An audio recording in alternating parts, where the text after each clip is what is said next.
वालेकुम अस्सलाम वरहमतुल्लाह। क्या हाल चाल? अल्हम्दुलिल्लाह। औज़ु बिल्लाहि मिनश शैतानिर रजीम, बिस्मिल्लाहिर रहमानिर रहीम। अस्सलामु अलैकुम रहमतुल्लाहि व बरकातुहू। शहराज गार्डनिंग आइडियाज़ खुश आमदीद, वेलकम कहने जनाब तुहानू अपने गार्डन। उम्मीद कर रहे सारे दोस्त ठीक ठाक होंगे, सारे राजी खुशी होंगे, सारे अपने प्यारे नाल प्यार वंडदा होया अपने निज़ामे ज़िंदगी सही तरह चला रहे हो। लो भी सज्जनों दोस्तों, जिस तरह कि तुहानू पता है मैं एक पंजाबी हाँ, तो पंजाबी ज़बान बोलना ते पंजाबी एग्रीकल्चर नाल वालेकुम अस्सलाम वरहमतुल्लाह।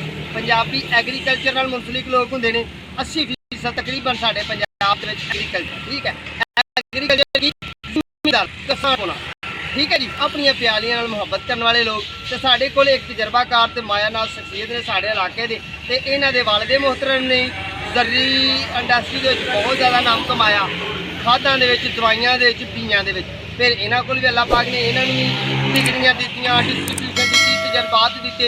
ज़ाहिर गल है विरसा भी अपने वालिद दा औलाद वाल नूं कन्वर्ट हुंदा है। जिस तरह कि मैं माली हाँ तो मेरा बेटा तुसीं देखदे हो हाफिज़ साहब ज़्यादातर वीडियो में दे दूँ दिंदा है, ठीक है जी। अज इन्हां नाल गुफ्तगू करने तो इन्हां नाल गलबात करने दा खादां दे मुतलका गलबात करनी है जी। अस्सलाम वालेकुम, साढ़े व्यूअर नूं सलाम करिए। तो अज गल साडी इत्थे शुरू होनी है कि फ्रूट वाले पौधे नूं असीं सब तो अच्छी तो देर बाद नुकसान भी ना होए, थोड़ी डोज वध भी जाए तो परेशानी ना आए, तो फ्रूट वाले पौधे असीं किहड़ी खाद डॉक्टर साहब पा सकते?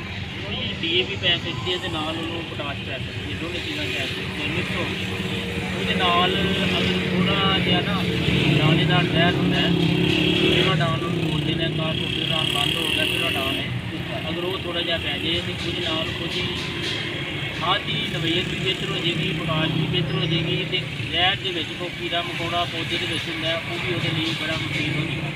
वो जहर उस कीड़े मकोड़े को खत्म कर देगा, DAP वो बढ़ोतरी बढ़ा देगी, तो पोटाश जी सेहतमंद तंदुरुस्त रखेगी। तो इस वजह लिए तीन चीज़ा जी जिस टाइम पौधा लाना है उन्होंने वास्ते जरूरी है तो इस्तेमाल करने दौरान जिस टाइम पौधे की रखा जाता है, गमले रखा जाए या जमीन, तीन चीज़ा बहुत कहा जाता है। जो थोड़े कोल पौधा लैन कोई आदमी आता है उसको तीन चीज़ों का अमल जरूर दसना है, बाकी अपनी नीयत नाल सोच नाल समझ नाल कुछ भी कर सकते हैं। बिल्कुल जी। लो जी, इन्होंने तजर्बाकार बंदे ने एक पौधे के मुतलका दिया। दूसरा साडा सवाल यह है कि जनाब एक असीं पोट के गमले पौधा लाने वो मैक्सीमम 1 फुट हाइट है, ज़्यादातर हाउस प्लांट किस्म के पौधे होंगे। हुण उस प्लांट नूं फुल वाला है या वो फ्रूट वाला है, उस पौधे की डोज कितनी होनी चाहिए, यानी कि एक प्लांट नूं असीं कितनी देर बाद एक डोज दे सकते हैं? तीनों खादां दी, तीनों चीज़ों की मिक्स करके पाले तो बेहतरी है, मिक्स करके पा जाए तो बेहतरी है, ठीक है। ज़्यादा डोज नहीं, क्योंकि जो गमले है ना तकरीबन मैक्सीमम तीनों चीज़ा हो 50 ग्राम तो ज़्यादा मैं इस्तेमाल करें ज़्यादा से ज़्यादा इनू 50 ग्राम इस्तेमाल किया जाए, ठीक है। तो वो इनू किसी पानी च हल करके करना चाहिए कि या ऊपर रख के तो गोडी कर दो? इनू साइडों के पौधे के बिल्कुल जड़ के उत्ते नहीं इस्तेमाल करना, थोड़ी जी साइड से रख के ना उन्होंने कितना चीज़ा जी उन्होंने साइड से रख के गोड़ के तो उन्होंने उत्ते लार के तो फिर नाल ही उन्होंने ना पानी थोड़ा थोड़ा यूज़ करते रहना है, बहुत ज़्यादा नहीं पानी देना, जिन्हें उन्होंने पानी देना जो गमला या पौधा जूस ले। बिल्कुल ठीक। ये फ्रूट प्लांट में भी कर सकते हैं, तो फ्लावर प्लांट में भी कर सकते हैं। ये हर पौधे में इस्तेमाल हो सकती है, जिसका नुकसान कोई नहीं है, या वो फल वाला दरख्त है या फ्रूट प्लांट है या जिस किस्म का दरख्त है वो तीनों चीज़ा इस्तेमाल हो सकती हैं, एट ए टाइम हो सकती हैं। अगर वो फल नहीं चुग रहा वो वास्ते DAP ते पोटाश बहुत जरूरी है। कई लोग आते हैं कि बूटा कमला ज़्यादा हो गया, वो फल नहीं चुग रहा या वो गिर जाता है, जो गिर जाता है समझ लो वो वास्ते पोटाश ते DAP बहुत ही जरूरी है।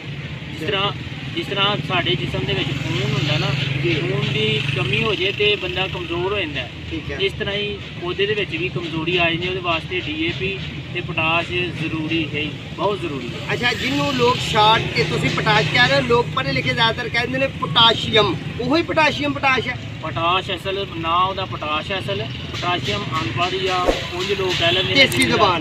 बिल्कुल ठीक है। लो जी, ये असी गल की है, तो हुण असी गल करने कि मौसम गर्मा आने तो पहला मेरे तजर्बात ये है कि जो ही मौसम गर्मा आना सर्दी तो बाद कि छोटे छोटे हशरात पौधे ने हमला करते हैं, तो जो ही सर्दी तो गर्मी तो बाद सर्दी वाले मौसम ने बदलने, तो उदों छोटे छोटे हशरात ने पौधे के पत्ते खाने ने, उन्होंने रस चूसना, उन्होंने छोटे हशरात वास्ते छोटा जहा कोई नुस्खा ਛੋਟੀ ਜਿਹੀ ਕੋਈ ਸਾਨੂੰ ਦਵਾਈ ਜਿਹੜੀ ਆਮ ਤੇ ਸੌਖੀ ਤੇ ਸਹਿਲ ਮਿਲ ਜੇ ਸਾਡੇ ਵੀਵਰਸ ਨੂੰ, ਤੁਸੀਂ ਉਹਦਾ ਇੱਕ ਦਾ ਨਾਮ ਜਰਨਲ ਨਾਲ ਦੱਸਣਾ ਕਿ ਜਿਹੜੀ ਹਰ ਜਗ੍ਹਾ ਤੋਂ ਤਕਰੀਬਨ ਮਿਲ ਜੇ। ਉਹ ਹਰ ਜਗ੍ਹਾ ਤੋਂ ਜਿਹੜੀ ਮਿਲ ਸਕਦੀ ਹੈ ਨਾ, ਉਹ ਛੋਟਾ ਜਿਹਾ ਠੀਕ ਹੈ ਜੀ ਮੱਖੀ ਵੀ ਬੋਲਦੇ ਨੇ। ਠੀਕ ਹੈ ਉਹਦੇ ਵਾਸਤੇ ਜਿਹੜਾ ਆਮ ਪੰਜਾਬੀ ਵਿੱਚ ਜਾਂ ਆਮ ਦੁਕਾਨਦਾਰ ਕੋਲ ਜਾ ਕੇ ਵੀ ਬੰਦਾ ਬੋਲ ਸਕਦਾ ਨਾ, ਅਮੀਡਾ ਹੁੰਦਾ, ਅਮੀਡਾ ਉਹਦਾ ਨਾਮ ਹੈ। ਅਮੀਡਾ ਅਮੀਡਾ ਕੋਪਰੇਟ ਹੈ ਉਹਦਾ ਨਾਮ, ਅਸਲ ਨਾਮ। ਲੇਕਿਨ ਉਹਨੂੰ ਜਾ ਕੇ ਬੰਦਾ ਦੁਕਾਨਦਾਰ ਨੂੰ ਕਿਸੇ ਨੂੰ ਵੀ ਕਹਿ ਸਕਦਾ ਹੈ, ਉਹਨੂੰ ਇਸਤੇਮਾਲ ਜਿਸ ਲਿਹਾਜ਼ ਦਾ ਪੌਦਾ ਹੈ ਉਸ ਲਿਹਾਜ਼ ਦੇ ਨਾਲ ਉਹਦੇ ਕੋਲੋਂ ਦਵਾਈ ਲੈ ਸਕਦਾ ਹੋ। ਕਿਉਂਕਿ ਸਭ ਤੋਂ ਥੋੜ੍ਹੀ ਇਹਦੀ ਤਕਰੀਬਨ 50 ਤੋਂ 100 ਗ੍ਰਾਮ ਇਹਦੀ ਐਵਰੇਜ ਹੈ ਏਕੜ ਦੀ। 50 ਤੋਂ 100 ਗ੍ਰਾਮ ਇੱਕ ਏਕੜ ਦੀ ਐਵਰੇਜ ਹੈ। ਉਹ ਤੇ ਫਿਰ ਇੱਕ ਪਲਾਂਟ ਨੂੰ ਲਿਕਵਿਡ ਬਣਾ ਕੇ ਤੇ ਤਕਰੀਬਨ 5 ਸੀਸੀ 5 ਗ੍ਰਾਮ ਜਾਂ 2 ਜਾਂ 4 ਤੋਂ ਜਾਂ 5 ਗ੍ਰਾਮ ਤੋਂ ਜ਼ਿਆਦਾ ਨਾ ਇਸਤੇਮਾਲ ਕੀਤਾ ਜਾਏ। ਜ਼ਿਆਦਾ ਇਸਤੇਮਾਲ ਕੀਤਾ ਜਾਏਗਾ ਤੇ ਪੌਦੇ ਦੀ ਬੜੋਤਰੀ ਤੇ ਅਸਰ ਪਏਗਾ। ਬੜੋਤਰੀ ਦੇ ਅਸਰ ਤੇ ਨਹੀਂ ਪਏਗਾ, ਲੇਕਿਨ ਉਹਦਾ ਫਾਇਦਾ ਜ਼ਿਆਦਾ ਨਹੀਂ ਹੋਣਾ, ਕਿਉਂਕਿ ਉਹ ਫਿਰ ਪੌਦੇ ਦੇ ਉੱਤੇ ਜਜ਼ਬ ਹੋ ਜਾਂਦਾ ਜ਼ਰਾ। ਜੋ ਜਜ਼ਬ ਹੋ ਜਾਂਦਾ ਨਾ, ਫਿਰ ਉਹ ਅਸਰਾਤ ਥੋੜ੍ਹਾ ਜਿਹਾ ਦਿੰਦਾ ਹੈ। ਇਹਦਾ ਨੁਕਸਾਨ ਕੋਈ ਨਹੀਂ ਜੀ, ਅਗਰ ਜ਼ਿਆਦਾ ਇਸਤੇਮਾਲ ਹੋ ਗਿਆ। ਪਾਣੀ ਉਹਦੇ ਵਾਸਤੇ ਜ਼ਿਆਦਾ ਇਸਤੇਮਾਲ ਕਰ ਸਕਦੇ ਹੋ ਪੌਦੇ ਦੇ, ਦਵਾਈ ਥੋੜੀ ਹੋ ਸਕਦੀ ਹੈ, ਪਾਣੀ ਜ਼ਿਆਦਾ ਇਸਤੇਮਾਲ ਕਰੋ ਉਹਦੇ ਵਾਸਤੇ ਮਫੀਦ ਫਾਇਦੇਮੰਦ ਹੋਏਗਾ। ਅੱਛਾ ਜੀ, ਮੈਂ ਆਪਣੇ ਟੁੱਟੇ ਫੁੱਟੇ ਲਫ਼ਜ਼ਾਂ ਨਾਲ ਦੱਸਣਾ ਤੇ ਇਹਨਾਂ ਨਾਲ ਮਸ਼ਵਰਾ ਕਰਨਾ, ਜੇ ਮੇਰੀ ਹਾਂ ਨਾ ਹਾਂ ਮਿਲਾਂਗੇ ਠੀਕ ਹੈ, ਨਹੀਂ ਤੇ ਫਿਰ ਇਹਨਾਂ ਕੋਲ ਮਜ਼ੀਦ ਮਾਲੂਮਾਤ ਲੈਣੇ ਆ। ਮੈਂ ਇੱਕ ਛੋਟੀ ਜਿਹੀ ਮਿਸਾਲ ਤੁਹਾਨੂੰ ਦੇ ਰਿਹਾ ਕਿ ਸਾਡੇ ਕੋਲ ਹਾਊਸ ਪਲਾਂਟ ਦੇ ਵਿੱਚ 20 ਪਲਾਂਟ ਨੇ, ਗਮਲੇ ਦੇ ਵਿੱਚ ਪਏ ਨੇ, ਤੇ ਉਹ ਅਸੀਂ ਡੋਜ਼ ਇੰਨੀ ਕੁ ਦੇਣੀ ਹੈ ਕਿ ਇੱਕ ਚਾਹ ਦੀ ਚਮਚੀ ਇੱਕ ਡੋਲ ਪਾਣੀ ਦੇ ਵਿੱਚ ਬਣਾ ਲਈਏ। ਇੱਕ ਚਾਹ ਦੀ ਚਮਚੀ ਇੱਕ ਡੋਲ 'ਚ ਉਹ ਜਿਹੜਾ ਮੀਡਾ ਜਿਹਨੂੰ ਕਹਿ ਰਹੇ ਹੋ ਤੁਸੀਂ ਪਾਊਡਰ, ਉਹ ਇੱਕ ਚਾਹ ਦੀ ਚਮਚੀ ਇੱਕ ਡੋਲ ਪਾਣੀ, ਕਮ ਸੇ ਕਮ ਇੱਕ ਡੋਲ 'ਚ ਪਾਣੀ 6 ਲੀਟਰ ਲੈਂਦੇ ਆ ਜਾਂ 7 ਲੀਟਰ। ਉਹ 20 ਪਲਾਂਟ ਨੇ ਜਾਂ 15 ਪਲਾਂਟ ਨੇ, ਅਸੀਂ ਉਹਨਾਂ ਦੇ ਛਿੜਕਾਓ ਕਰ ਦਈਏ, ਸਾਡਾ ਕੰਮ ਕਾਮਯਾਬ ਹੋ ਜਾਏਗਾ। ਸਿਰਫ ਬਸ ਸੁਣਾ, ਜੇ ਅਗਰ ਇੱਕ ਚਮਚੀ ਹੈ ਤੇ ਉਸਦੇ 1.5-2 ਲੀਟਰ ਦੀ ਬੋਤਲ ਜਿਹੜੀ ਹੈ ਨਾ, ਉਹ ਪਾਣੀ ਪਾਣੀ ਮਿਲਾ ਕੇ ਤੇ ਉਸ ਨੂੰ ਸ਼ਾਵਰ ਦੇ ਨਾਲ ਉਸ ਨੂੰ ਇਸਤੇਮਾਲ ਕੀਤੀ ਜਾ ਸਕਦੀ ਹੈ, ਤੇ ਉਹ ਕੰਮ ਪੂਰਾ ਕਰ ਦੇਗੀ। ਕੰਮ ਪੂਰਾ ਕਰ ਦੇ। ਲੋ ਜਨਾਬ, ਬੜੇ ਅੱਛੇ ਅੰਦਾਜ਼ ਨਾਲ, ਬੜੀ ਪਿਆਰੇ ਅੰਦਾਜ਼ ਨਾਲ ਇਹਨਾਂ ਨੇ ਆਪਣਾ ਕੀਮਤੀ ਵਕਤ ਸਾਡੇ ਤੱਕ ਪਹੁੰਚਾਇਆ, ਤੇ ਇਹ ਇਹਨਾਂ ਦੀ ਨਵਾਜ਼ਿਸ਼, ਇਹਨਾਂ ਦੀ ਮਿਹਰਬਾਨੀ ਕਿ ਮੇਰੇ ਗਾਰਡਨ 'ਚ ਮੇਰੇ ਕੋਲ ਆਏ, ਮੈਨੂੰ ਇਹਨਾਂ ਨੇ ਜਨਾਬ ਮੁਹੱਬਤਾਂ ਭਰੇ ਲਫ਼ਜ਼ ਨਾਲ, ਮੇਰੇ ਵੀਵਰ ਨਾਲ ਪਿਆਰੇ ਅੰਦਾਜ਼ ਨਾਲ ਗੁਫ਼ਤਗੂ ਕੀਤੀ। ਅਸੀਂ ਇਹਨਾਂ ਦੇ ਬੇਹੱਦ ਮਸ਼ਕੂਰ ਹਾਂ। ਅੱਲਾਹ ਪਾਕ ਤੁਹਾਨੂੰ ਵੀ ਆਪਣੇ ਹਿਫਜ਼ ਈਮਾਨ 'ਚ ਰੱਖੇ, ਇਹਨਾਂ ਨੂੰ ਵੀ ਹਿਫਜ਼ ਈਮਾਨ 'ਚ ਰੱਖੇ। ਸਾਰਿਆਂ ਨੂੰ ਰੱਬ ਸੋਹਣਾ ਇਲਮੇ ਨਾਫੇ ਦੇ ਤੇ ਚੰਗਾ ਇਲਮ ਦੇ ਜਿਹੜਾ ਕਿਸੇ ਦੇ ਕੰਮ ਆ ਜੇ। ਸੱਜਣੋ ਬੇਲੀਓ ਦੋਸਤੋ, ਬੜੀ ਅੱਛੀ ਗੁਫ਼ਤਗੂ ਤੇ ਚੰਗੀ ਗੁਫ਼ਤਗੂ ਕੀਤੀ ਹੈ। ਮਜ਼ੀਦ ਕੋਈ ਅੱਛੀ ਗੱਲ ਸੁਣਨ ਵਾਸਤੇ, ਸਮਝਣ ਵਾਸਤੇ, ਗਾਰਡਨਿੰਗ ਮੁਤਲਕਾ, ਪੌਦਾ ਦੇ ਮੁਤਲਕਾ ਜਿਹੜੇ ਨਵੇਂ ਸਾਡੇ ਵੀਵਰ ਨੇ ਉਹਨਾਂ ਵਾਸਤੇ ਇਹ ਜਲਦੀ ਹੈ ਕਿ ਮੇਰੇ ਚੈਨਲ ਦੀ ਆਈਡੀ 'ਚ ਜਾਓਗੇ, fruit plant, flower plant, indoor plant, outdoor plant, ਛਾਂ ਵਾਲੇ ਪੌਦੇ, ਜਨਾਬ ਐਗਰੀਕਲਚਰ ਤੇ ਸਬਜ਼ਾਜ਼ਾਰ ਤੇ ਬੜੀਆਂ ਪਿਆਰੀਆਂ ਖੂਬਸੂਰਤ ਜਿਹੀਆਂ ਵੀਡੀਓ ਬਣਾਈਆਂ ਨੇ। ਠੀਕ ਹੈ, ਉਹਦਾ ਕਰੋਗੇ ਵਿਜ਼ਿਟ ਤੇ ਇਨਸ਼ਾਅੱਲਾ ਤੁਹਾਡੇ ਕੰਮ ਨਹੀਂ ਆਉਣਗੀਆਂ। ਆਪਣਾ ਤੇ ਆਪਣੇ ਪਿਆਰਾਂ ਦਾ ਪਿਆਰ ਰੱਖਿਓ ਤੇ ਦੁਆਵਾਂ 'ਚ ਯਾਦ ਰੱਖਿਓ ਮੈਨੂੰ ਤੇ ਮੇਰੇ ਭਾਈਆਂ ਨੂੰ। ਠੀਕ ਹੈ ਜੀ, ਅਗਲੀ ਵੀਡੀਓ ਦਾ ਇੰਤਜ਼ਾਰ ਕਰਿਓ। ਇਨਸ਼ਾਅੱਲਾ ਦੁਬਾਰਾ ਜਲਦੀ ਮੁਲਾਕਾਤ ਹੋਏਗੀ। ਉਨੀ ਦੇਰ ਤੱਕ ਆਪਣੀ ਮਿਹਰ ਜ਼ੁਬਾਨ ਨੂੰ ਦਿਓ ਇਜਾਜ਼ਤ। ਅੱਲਾ ਨੇ ਦੀ ਬਾਤ।